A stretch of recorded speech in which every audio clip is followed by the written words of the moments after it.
channel aku ini. Dan ini adalah video yang kedua aku. Nah, di video kali ini kita akan membahas tentang teori sastra. Sebelum kita masuk ke inti persoalannya, mari kita bahas dulu tentang teori sastra. Kalau teman-teman semua mendengar kata teori, pasti bawaannya lemes sih. Benar enggak? Karena teori cenderung sama dengan definisi, arti, dan bersifat awal. Oke, mari kita pahami dahulu teori dan sastra. Apa itu teori?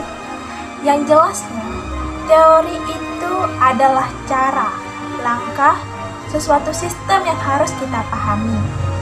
Nah, kalau sastra itu berasal dari kata susastra, dari bahasa Sanskerta, artinya tulisan yang baik. Teori sastra itu bagian dari ilmu sastra yang mencakup 3 aspek. Yang pertama sejarah sastra, yang kedua teori sastra, dan ketiga kritik sastra yang sangat berhubungan. Teori sastra bagian ilmu sastra yang paling dasar. Sejarah sastra mempelajari proses atau perkembangan sastra dari waktu ke waktu, dan kritik sastra yang memberikan intensitas pada karya sastra. Hubungan ilmu kesastraan. 1. Jika sejarah sastra tanpa teori sastra dan kritik sastra, sejarah tidak akan dapat dipaparkan jika teori dan kritik tidak jelas. Yang kedua, jika teori tanpa kritik dan sejarah sastra, teori sastra tidak akan sempurna tanpa bantuan kritik dan pemaparan sejarah.